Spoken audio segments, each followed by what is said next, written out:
understanding myself on how to clearly communicate and be the hero of my story as opposed to just a passive person in my story, knowing that I am the creator of my life and I have control over what my future looks like, and how I build my future has created so much more meaning and depth to my life.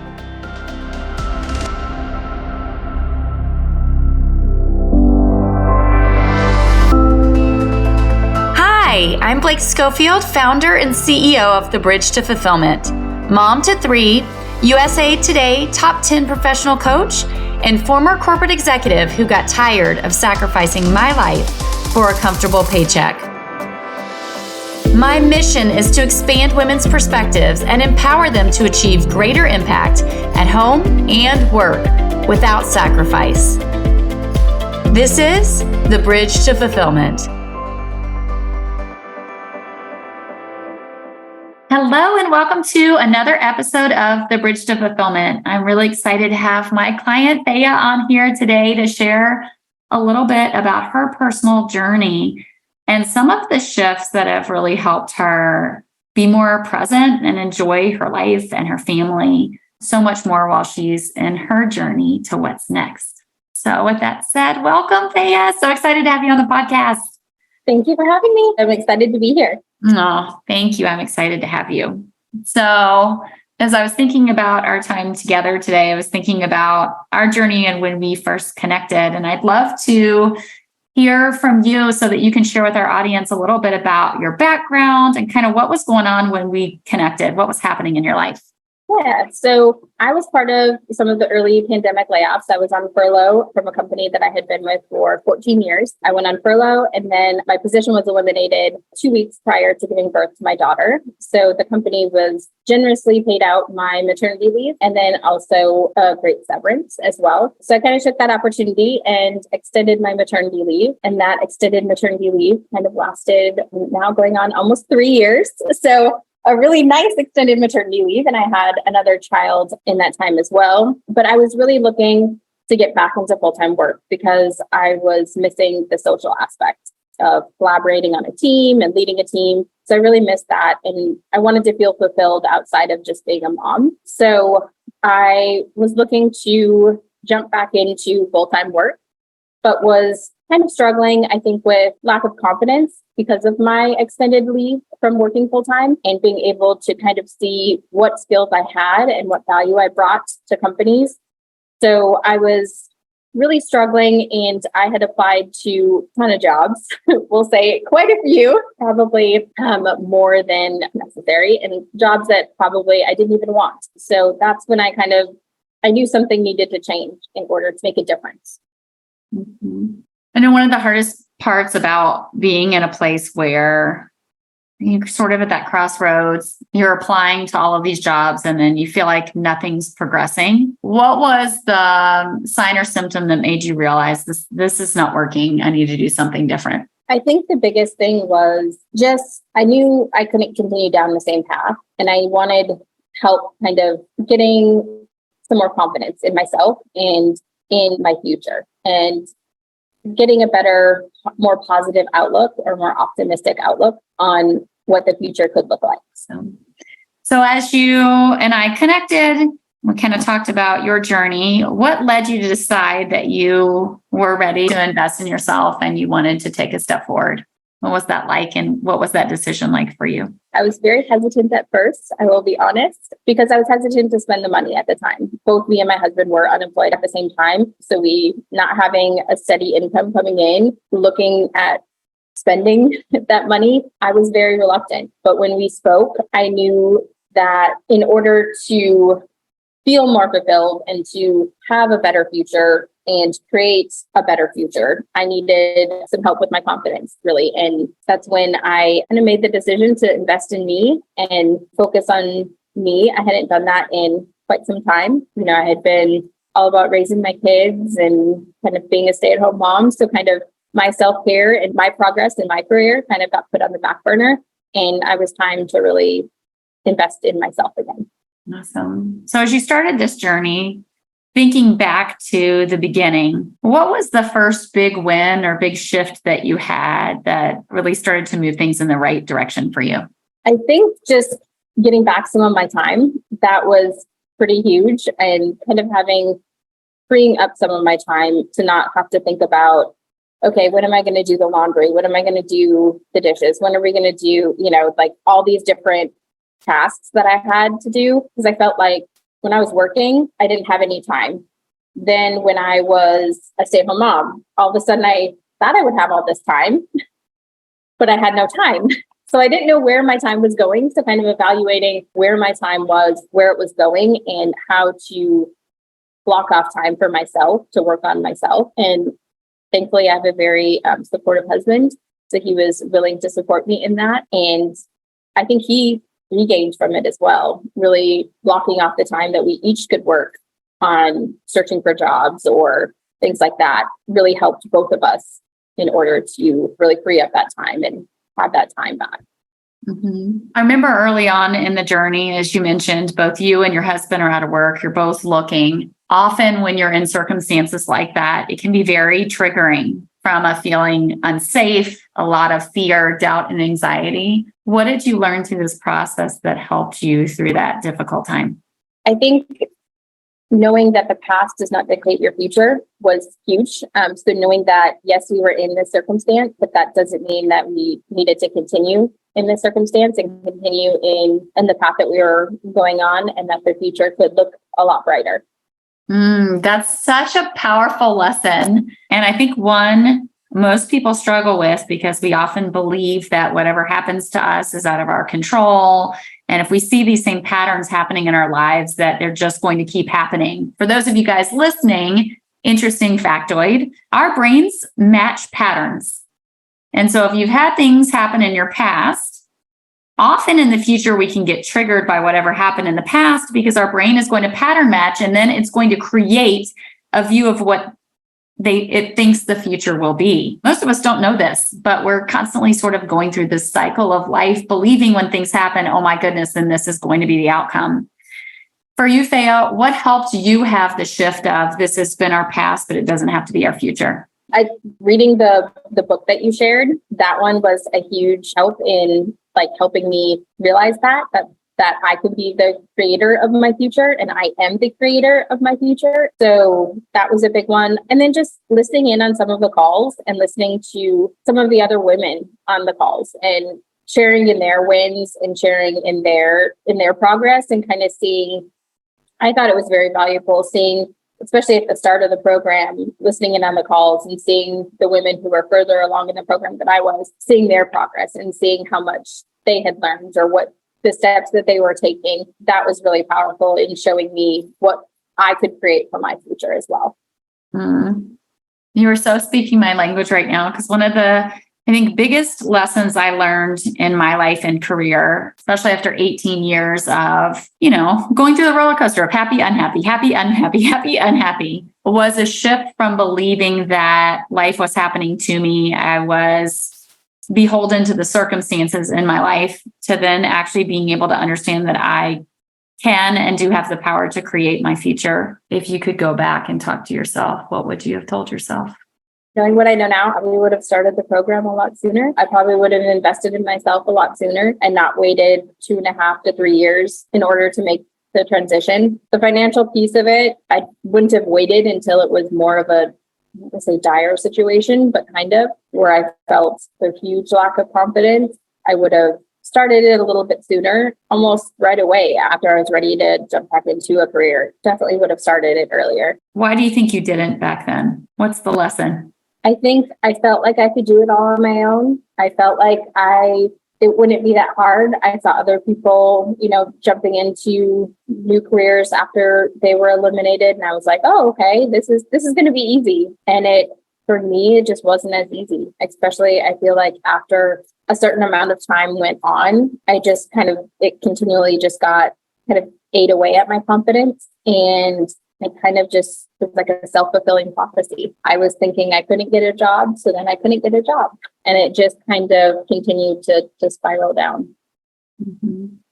One of the things that concerned you about potentially coming into the program was that you felt like asking for help didn't come naturally. And it's a beautiful synergy of what you just said. How have your belief systems changed around asking for help? I am definitely more open and more willing to ask for help. I know that asking for help is not a sign of weakness now, where before I used to view it kind of as, well, you should be able to do this all by yourself. You don't need help. And now it's actually, I now view it more as a sign of strength to say, hey, I can't do it by myself. I do need someone else to help, or this just isn't my strength. So I'm going to live where my strengths are and ask for help where my strengths are not. And that way frees me up to do what I'm really strong at. And then where I need help is where my weaknesses lie. So that's something that I just needed to now ask for. Awesome. And I think what you're saying about this belief system, I should be able to do it on my own. I think many of us that become high achievers have that belief system. Often we grow up in families that celebrate or encourage us to solve it, figure it out, get it done. And just as every strength can also be our Achilles heel. That was the same Achilles heel I had. And what I would love to share is we all have strengths and we all then have the opposing weaknesses. It is impossible to be good at everything. And I think schools sometimes do us a big disservice in that, where we should have all A's in everything and be equally good at everything. But the gift that I've always found is understanding why you've been given the gifts, strengths, passions, abilities that you've been given, and live in that.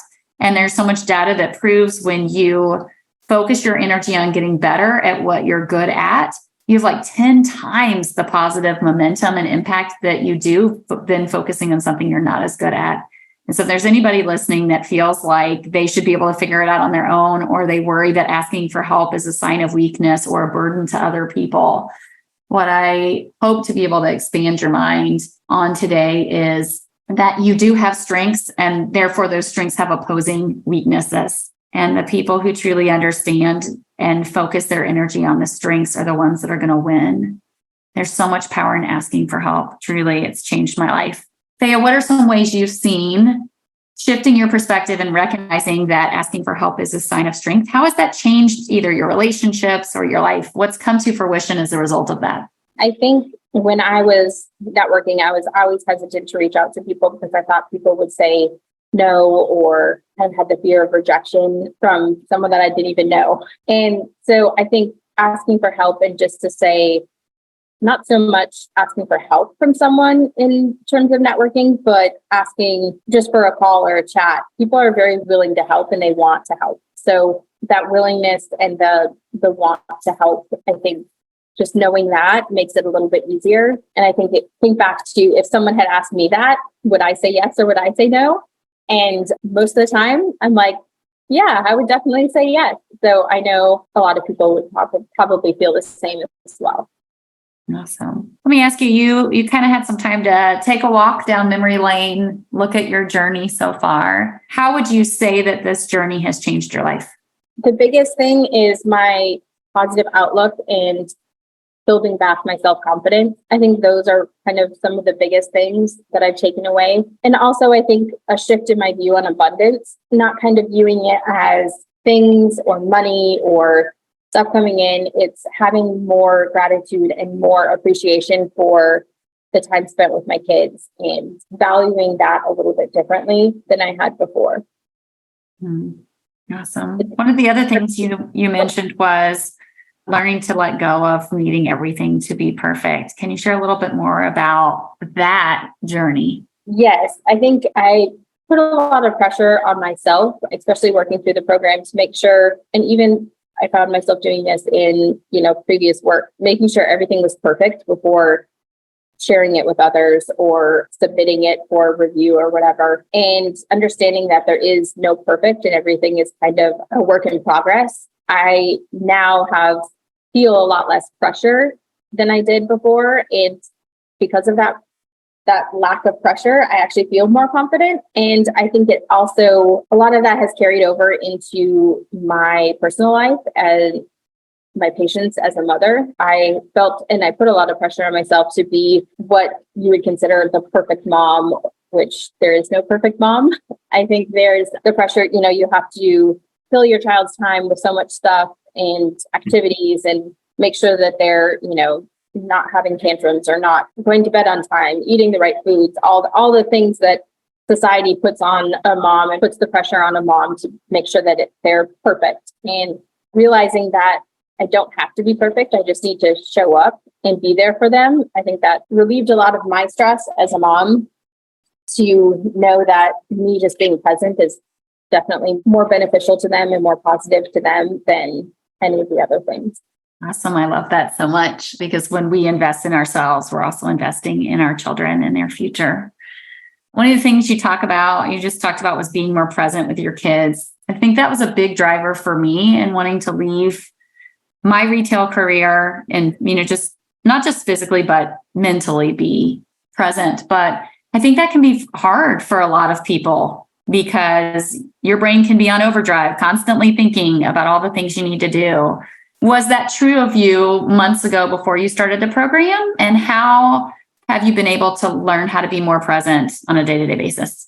When I think back to my work that I was doing prior to having my kids, I knew that working 60 plus hours a week was not going to be beneficial and it wasn't sustainable having kids. So I think showing up and being present, making sure that the role that I'm looking at or the companies that I'm looking at value a work-life balance. And a work-life balance to me meant having the flexibility to not have to work in the office 5 days a week, 10 plus hours a day. So making sure that, and then being able to have the flexibility to pick my kids up from school and be there for them after school, be there for them in any of their extracurricular activities and making sure that I was just there for them. And having not just being there for them in the physical sense, but also in the mental sense too, making sure that I was in the mental space to stop work and come home and just be present, not have to be thinking about work still or thinking about, oh, I didn't finish this project or I didn't finish this, or, kind of having that running reel in my head. And some of that going back to kind of the daily schedule as well, making sure that I didn't have this running wheel in my head. So I'm not mentally present for my kid. Mm-hmm. What have you learned about your ability to not have the running wheel that you didn't know several months ago? Getting it down on paper.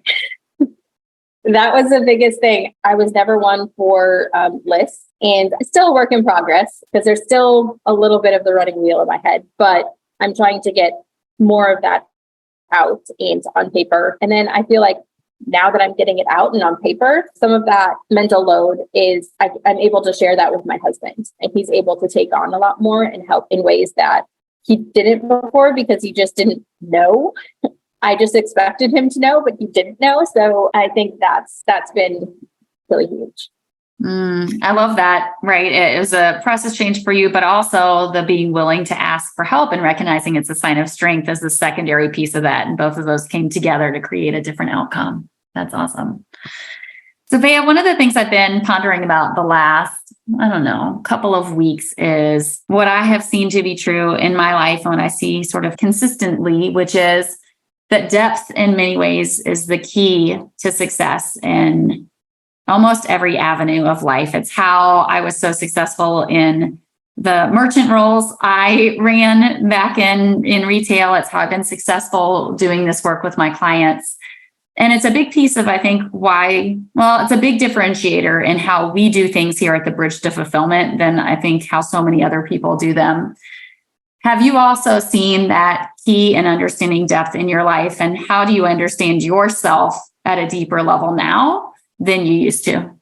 I think understanding myself on how to clearly communicate and be the hero of my story, as opposed to just a passive person in my story, knowing that I am the creator of my life and I have control over what my future looks like and how I build my future has created so much more meaning and depth to my life. In my experience, most of the struggles we have in our lives are due to misalignments, things that actually aren't aligned with who we are authentically as a person. And so a big part of what we do at the beginning part of this process, right, is be able to help identify what's misaligned in your life. And through that process, we really go deep to understand who you are as a person, right? What is your fulfillment framework? What are your secret sauce skills? Because I believe you don't know that. It's really hard to be a hero of your story. How has your understanding of who you are, what you need to be fulfilled, and what you're exceptionally gifted at, how is that different than what it used to be? I think previously I defined myself a lot by the role that I was doing and the skills that I needed for that specific role. Now I know that the role doesn't have to define me. I have my own secret sauce skills that are transferable to multiple different roles. And all of those different roles are opportunities, but there's only so many of those roles that will actually fit with their criteria, what I'm looking for in my life in terms of what I want, work-life balance or the flexibility at work or all of those different things that I need in order to feel fulfilled. Meaning, I want to be able to be challenged or, I want to be innovative. I want to be in a company that's progressive and is collaborative and all of those different things that I'm looking for in a role or in a company to really be. It's not one-sided, I guess, if that makes sense, where it has to be something that I'm looking for as well as a good fit for the company as well. Awesome. All right, lady, this has been so much fun. We're about to wrap up our time together. So let me ask you, is there anything I haven't asked you that I should have, or anything that's just really on your heart that you want to share? The only thing I would say is I wish I would have jumped on the program a lot sooner, but I'm glad that I took the opportunity when I did. And I now am more excited about my future and more optimistic. Awesome.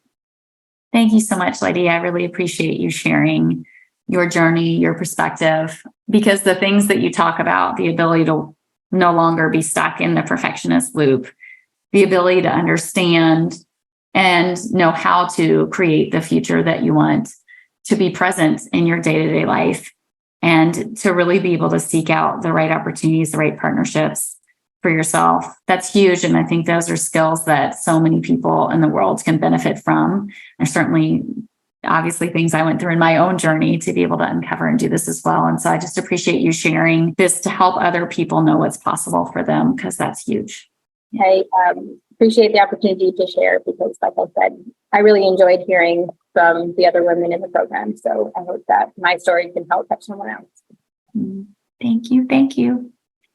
All right. So for those of you guys who have joined us, thank you so much. I hope that Faya's story has really opened up and shown you that there's so much more possibility for your life. So until next time, have a great one.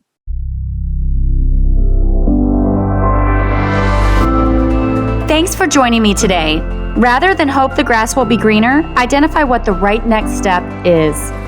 We can help you do just that. Get clarity on where you are in your journey to career fulfillment, where you're headed, optimal paths to get there, and the right next step to take. Start your complimentary personalized career fulfillment plan at www.thebridgetofulfillment.com/plan. Again, you can get your personalized career fulfillment plan at thebridgetofulfillment.com/plan. Thanks again for joining and have a great week ahead.